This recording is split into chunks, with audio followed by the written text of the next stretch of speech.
Ça dit Fali soit les gars pas profiter. Ango zakaka Fali.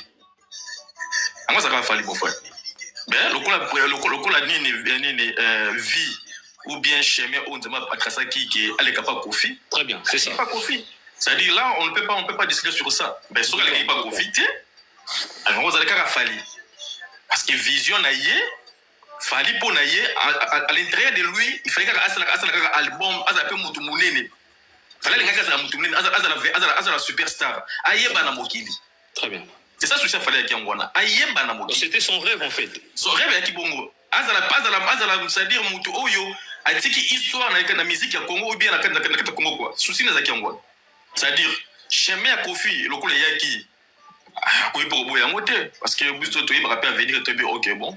Akima kiango mais bah c'est que non bah sombi mais faut nga sokuna azongi mais soki tanga ipe kali kapa kofi pas kofi tanga ko so ngal kapana na wengi musique maison mais robi pas jamais piano bien n'importe quel orchestre anga ko fini ka toujours za ka Fali parce que souci na ezaki ke baye atika histoire a marqué histoire na kunani na a marqué. La question revient au niveau il y a Gozalaga Fali Wazalelo nde olobi mais est-ce que on va approfondir en fait un peu la question, dans le sens que, est-ce que tu penses, ce qu'il fallait pour pas, à l'école qui est pas à Ouéranson par exemple, est-ce que fallait l'élo, à l'ingagaz elle a toujours la même nature, il y a musique, ou fallait pour pas l'élo, à l'ingagaz elle a toujours la même touche, il y a musique, parce que, en écoutant ces citoyens, à toucher même la musique, fallait pour pas. Azuna mamusu na kata musique, ba sonorité mususu, ba esale les mususu, ba eyembe les mususu. Mais est-ce que s'il était passé par Ouéranson, est-ce qu'un gaz a toujours la même nature, ou vraiment zanango lelo, ou un gaz a la mutu mususu? Bon. Ça veut dire qu'au moins une question place est comme riche. Mais non, question est là qui dans le sens que au moins ceux qui place au colis. Yani to ba te so ki yaki pa na bino olongo ke place na famille mususu ou meli place en gros c'est-à-dire au bizaleli ya place yo kombeli place yo très bien au bizaleli wana c'est-à-dire ça difficile à Fali azo bizaleli oyo ya musique ya profiter parce que ça kuna trop long jamais allez pas kofi c'est-à-dire rythme of kofi il faut là ta vie na il faut la carte na so il faut que la wenge musique à maison mère à moi ça appelle quand la démarche faire wenge musique à maison mère et abaki c'est quelque chose où ils la carte na déjà où ça dango toujours mon akoya ki carte na ki nini musique moko world c'est-à-dire musique ya afrobeat musique urbaine c'est des carte na malgré que la musique à rumba tout jamais ko longola likamba ko ya nini ya quartier la carte na parce que a utikuna a rumeli au sens où plus de 7 ans na quartier latin mais ça dire quoi c'est-à-dire tout jamais ko longola mais place obisto vandi si Kofi Olomide zaki école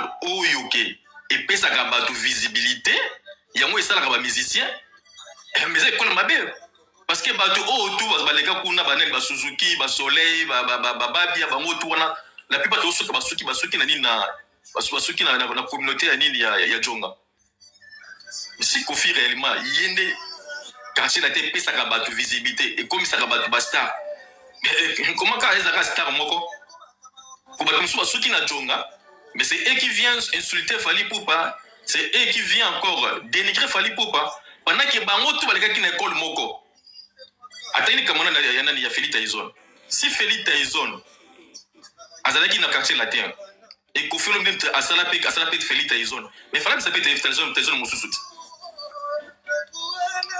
si Taizon amona ki na kenanga pas Fali parce que pas Fali na kozana ngamie ça pas Fali c'est pas Fali azale bien mais entre Feli Taizon et Kofi Olomide qui a souhaité que Moutumoko ait un anniversaire quartier latin c'est pas Feli Taizon c'est Kofi qui cherche Feli Taizon mais azan ma guitariste pourquoi je le Feli Taizon pour nous il y a ça la rabat il y a ça la rabat ba ko mané ba ko makaon non Kofi Olomide il a contribué peut-être 1% na musique ya Fali Poupa ou bien na ba mususu o ba travailler pas naie mais le reste à travail c'est Fali lui-même la carrière de Fali a commencé depuis la bandale mais tant a commis Siko Yemoko et il a beaucoup encore multiplié par efforts où a commis le lot Fali il a multiplié des fois. Comme il fallait à comité parce que fallait Kofi, c'est la seule Kofi à ta voix moko, hein. La musique il a fallu la carrière a fallu être un album moko. Faut faire un rôle trop. Qui ngaïne na bana bossa la parce que na album na ya carrière na non. Gloire à Dieu parce que na carrière a fallu Kofi voix na ils un album moko côté. Là souvent na Kofi amata kita. A olongate. Ça dure merci parce que a contribué quand même 1%, mais les restes c'est fallu qu'il travaille. Maintenant, on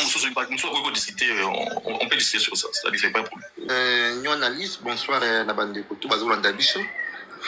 Donc, en tout cas, dans la Bible, nous citoyens, bon, citoyens, on a obtenu une guerre minité pour, si je comprends bien, citoyens, Nicolo, nous avons trop penché côté à bande de Frantique et Fanjo. Donc, analyse, et dans la trop, beaucoup plus en faveur de Fanjo. Et nous analyse, il faut l'année la rata, on retourne à ma question, il faut répondre à ma question où il retourne. Et là, l'impression qu'il y a une question, on doit à côté.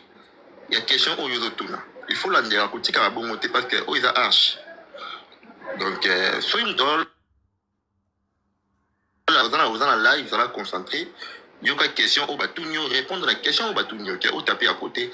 Il a bien développé ça, tout passe, il va tout renoncer. Donc, il va comprendre tout ça pour la position en fait.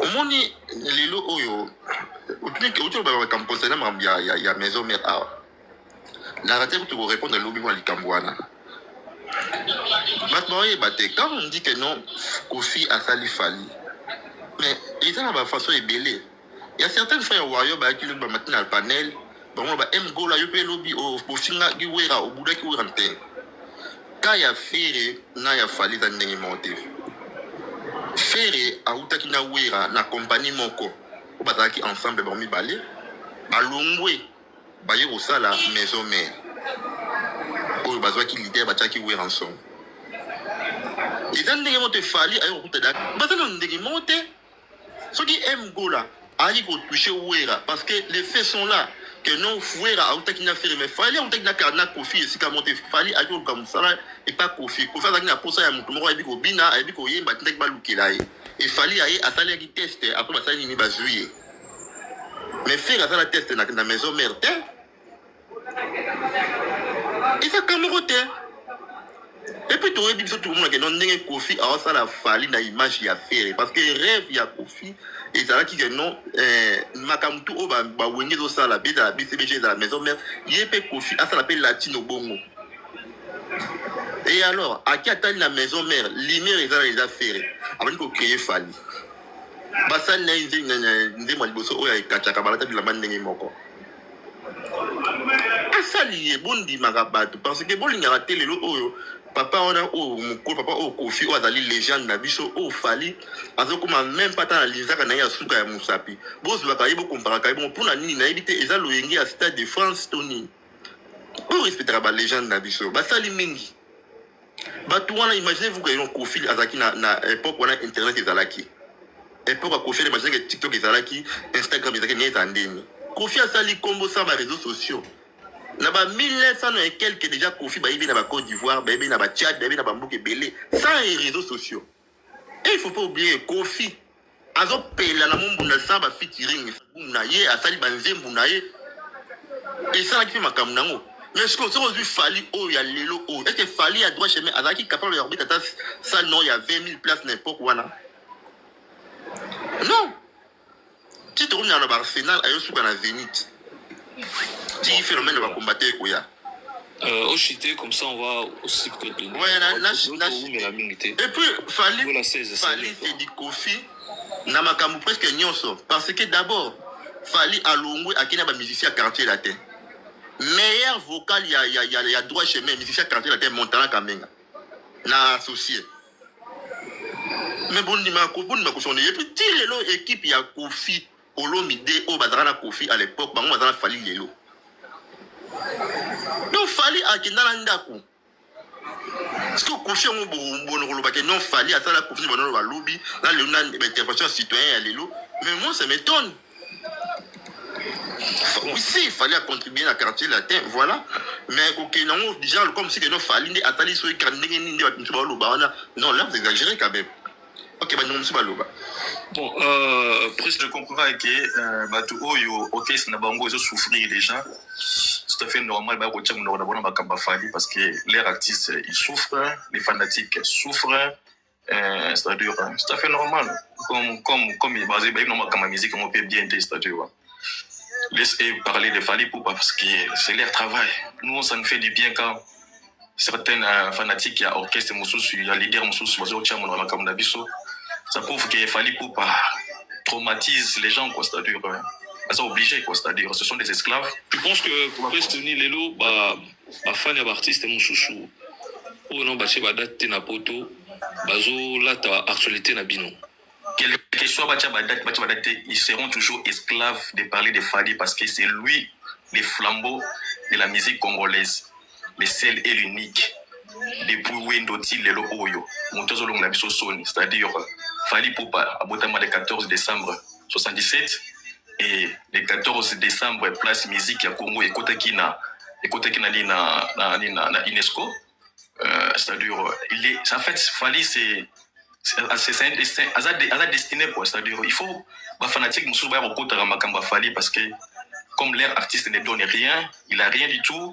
Il n'a pas de carrière comme Fally Poupa, c'est-à-dire, c'est toujours comme ça. Nous, on aime ça, c'est-à-dire, esclave, il y a toujours c'est-à-dire, c'est ça la vie. Merci beaucoup.